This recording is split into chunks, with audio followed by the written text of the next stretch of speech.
बघितलं खूप महत्त्वाचं लेक्चर एखाद्या that is the maths in physics. त्याच्यामध्ये एखाद्या आपण सगळ्या व्हॅल्यू काढल्या आणि त्या व्हॅल्यू एखाद्या ज्या पण आहेत एखाद्या वेगळ्या असतील 30, 60, 90, त्यानंतर एखाद्या 45, 120 डिग्री, 150 डिग्री सगळ्याच व्हॅल्यू एखाद्या वेगवेगळ्या चॅप्टरमध्ये लागू शकते आणि 12वी एखाद्या कंप्लीट होईपर्यंत हे लागणारच आहे.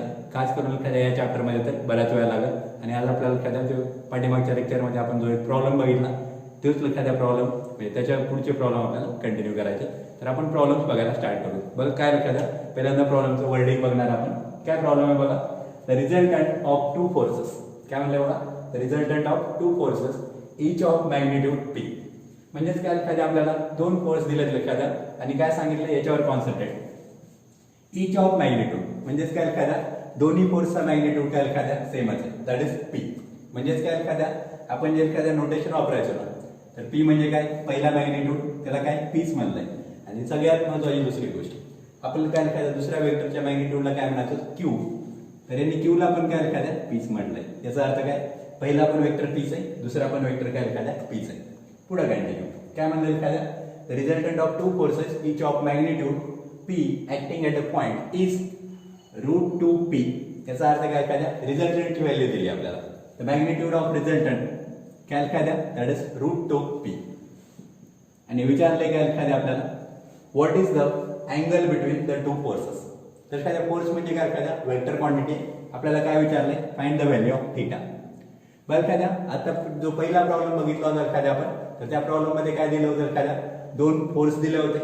त्यानंतर एखाद्या दोन फोर्स मधला काय अँगल दिला होता आणि आपल्याला काय रिझल्टंट विचारला होता. इथं काय एखाद्या दोन्ही फोर्स दिले रिझल्टंट दिलाय आणि काय एखाद्या अँगल विचारला.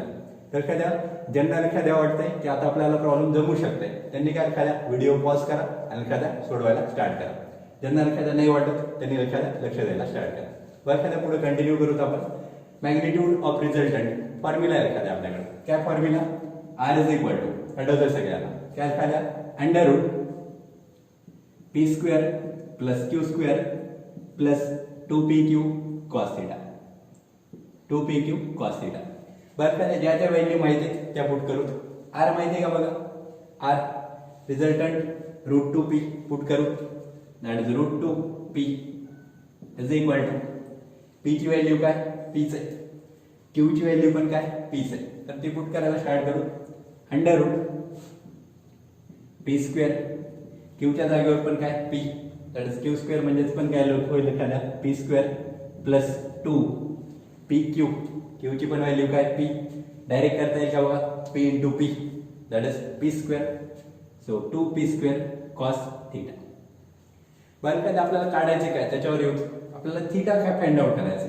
आता थीटा फाइंड आउट करायचं म्हणजे आपल्याला काय cos θ ची व्हॅल्यू काढावं लागेल. इकडे दोन्ही साईडला एखाद्या काय स्क्वेअर रूट आहे. आपल्याला काय एखाद्या स्क्वेअर रूट उडवायचे. स्क्वेअर रूट उडवायचे जर असतील तर काय करावं लागेल स्क्वेअरिंग बोथ साइड्स. दोन्ही साईडचा स्क्वेअर करायला लागेल. आणि आता मात्र काळजीपूर्वक बरं एखाद्या स्क्वेअर करताना एखाद्या दोन्ही साईडचा LHS चा पण स्क्वेअर करावा लागेल RHS चा पण स्क्वेअर करावा लागेल. LHS चा स्क्वेअर √2 त्याचा स्क्वेअर केला एखाद्या स्क्वेअर रूट गेट कॅन्सल काय होईल एखाद्या दॅट इज 2p. p चा काय एखाद्या square that is p². So 2p² येऊन जाईल. RHS ला मात्र काळजीपूर्वक बरं एखाद्या हे काय स्क्वेअर रूट आहे आणि त्याचा काय स्क्वेअर करायचा आहे. स्क्वेअर रूट काय कॅन्सल होऊन जाईल. ते स्क्वेअर रूट उडाल हे लक्षात आहे काय अडचण नाही. आता काय एखाद्या त्याला सिम्प्लिफाय करू. काय बघा p² + p² 2p² काय झालं लगेच टॅलेंट लावते. p² + p² 2p² 2p² + 2p² that is 4p². तर तसं होत नाही एखाद्या. का होत नाही इथं cos θ ते वेगळे एखाद्या. तर एवढंच करा p² + p² that is 2p². पुढचं as it is that is plus 2p² cos θ. याला लक्षात द्या. तुम्हाला जसं पाहिजे त्या पद्धतीने सिम्प्लिफाय करा एखाद्या. मी एक जेवढं एखाद्या सोपं पद्धतीने करता येईल एखाद्या तेवढ्या सोप्या पद्धतीने करतो. मग एखाद्या LHS ला 2p² आहे RHS ला पण काय 2p². हे प्लस मध्ये इकडे आलं मायनस होईल. 2p² - 2p² काय एखाद्या 0 होऊन जाईल. किंवा तुम्ही डायरेक्ट पण कॅन्सल करू शकता. दोन्ही साईडला जर एखाद्या सेम फंक्शन असतील किंवा सेम टर्म्स असतील डायरेक्ट कॅन्सल होतात. So 2b² get cancel. काय राहिलं एखाद्या 2b² cos θ, इकडे काय 0. असं म्हणता येईल का मला 2b² cos θ, सॉरी काय एखाद्या असं म्हणता येईल का 2b² cos θ is equal to 0. हे 2b² मल्टिप्लिकेशन मध्ये तिकडे गेलं डिव्हिजन मध्ये 0/2b² काय होईल एखाद्या 0. याचाच अर्थ काय एखादा cos θ इक्वल टू 0. आणि आता मात्र थोडं थांबलंय. cos θ इक्वल टू 0 मग काय झालं म्हणजे सर पुढे काय करावं, तर एखाद्या थोडं आठवायला करायचं. इम्प्लाइज मिनिंग काय म्हणायचं एखाद्याला कॉसच्या कुठल्या अँगलची किंमत 0 आहे. काय म्हणायचं कॉसच्या कुठल्या अँगलची किंमत 0 आहे. बरं एखादं आपल्याला आठवतंय θ इक्वल टू 90 स्पेशल केस बघितली होती. θ इक्वल टू 90 cos 90 ची व्हॅल्यू काय होती 0. याचा अर्थ काय θ ची व्हॅल्यू जर काय 90 असेल cos θ काय होते 0. याचा अर्थ क्लिअर लिखायचा. काय म्हणताय θ is equal to 90 degree. θ is equal to 90 degree. तर काय आपल्याला जो प्रॉब्लेम विचारला होता एखादा, काय प्रॉब्लेम विचारला होता एखादा, what is the angle between the two forces. तर अँगल काय आला एखादा that is θ equal to 90 degree. आता एखाद्या पेपर जर चांगला निघाला एखाद्या, बघा हेच क्वेश्चन एखाद्या सेम क्वेश्चन नीट मध्ये किंवा सीईटी मध्ये एखाद्या किंवा जेडब्ल्यूच्या एक्झाम मध्ये आला तर त्याला मॉडिफाय कसं केलं जाऊ शकते. पहिल्यांदा सिंपल प्रॉब्लेम काय म्हणताय, then the angle between two forces is option A 0 degree, option B 30 degree, option C 45 degree, option D 90 degree. तुम्ही लगेच आन्सर देऊ शकता. That is option D 90 degree is correct. पण काही वेळा लक्षात द्या वेगळं वर्डिंग विचारलं जाऊ शकते. इथे काय म्हणलं जाऊ शकते एखाद्या what is the angle between two forces म्हणण्याच्या आधी then two forces are, then काय म्हणलं जाईल टू फोर्सेस आर. तर 90 डिग्रीला काय म्हणतात लक्षात द्या, काय शिकले लक्षात द्या आपण 90 डिग्रीला काय म्हणलं जातं परपेंडिक्युलर.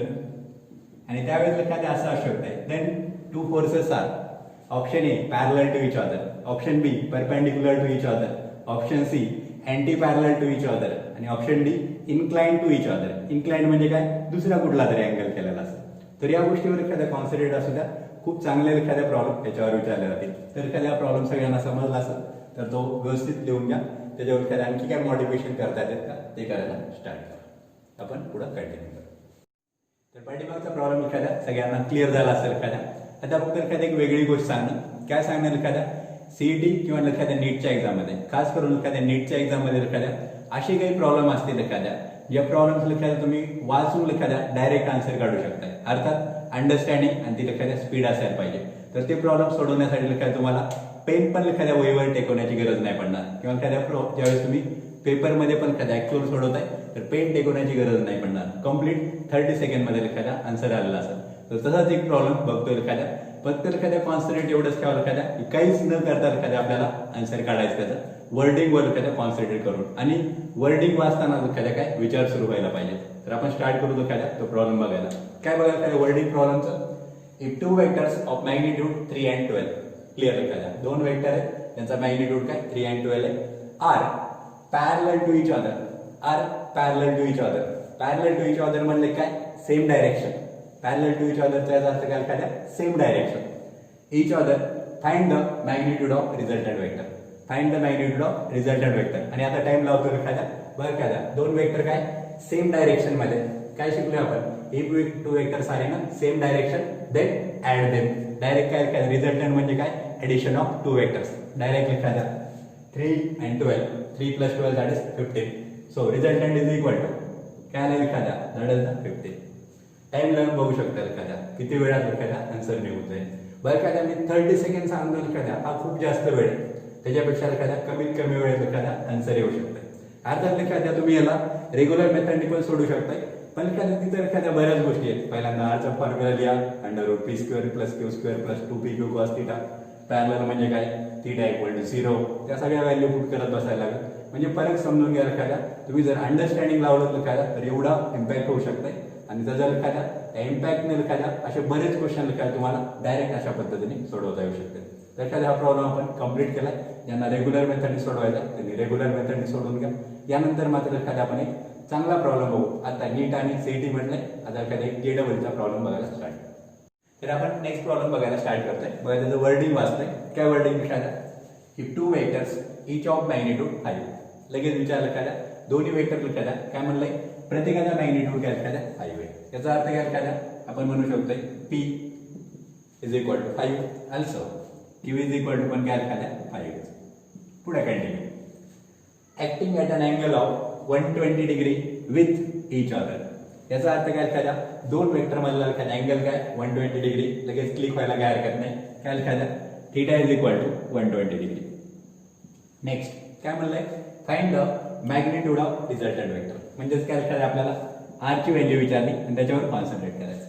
बघा एखाद्या एकदम सिंपल एखाद्या गोष्टी पी दिलंय, क्यू दिलंय आणि काय एखादा थीटा दिलंय, आर ची व्हॅल्यू विचारली. फक्त कोच एकच लक्षात द्या, काय theta is equal to 120 degree असताना एखाद्या आपल्याला काय कॉस्टची व्हॅल्यू काढायची. आणि ते फक्त काय थोडं कन्फ्युजन असू शकतं. आपण रेग्युलर सोडवायला स्टार्ट करू, ज्यावेळेस ती व्हॅल्यू काढायची ती कशी काढायची एखाद्या ते पण आपण सांगतोय. बघा स्टार्ट करू. काय एखाद्या रिझल्टंट वेक्टरच्या एखाद्या मॅग्निट्यूडचा formula R is equal to, आठवतंय सगळ्यांना आता, आठवत जरी नसला लक्षात द्या तरी एखाद्या बघून लिहायचा, काही खराब नाही एखादा. R is equal to in under root P square plus Q square plus 2pq cos theta.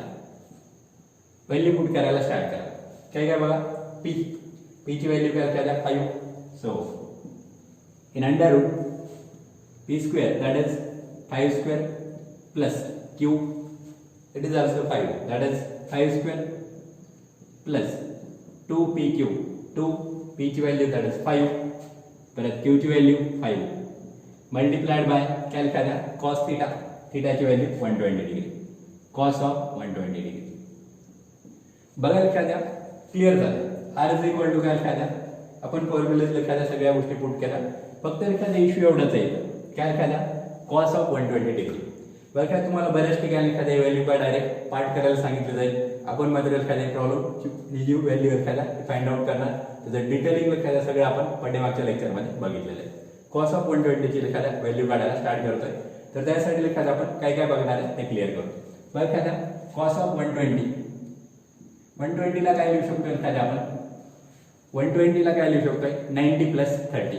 बघा एखाद्या काय लिहू शकतोय that is 90 plus 30 cos of 90 plus 30 degree.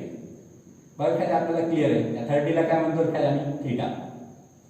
आपण क्लिअर केलेलं एखाद्या cos of 90 plus theta, 90 plus theta असेल एखाद्या 90 प्लस थीटा असू द्या किंवा 90 मायनस थीटा असू द्या. काय ठरलंय साईनचं कॉस, कॉस असेल तर कॉसचं साईन, कॉसचं काय होईल एखाद्या sine that is sine theta म्हणजेच काय एखाद्या साईन 30.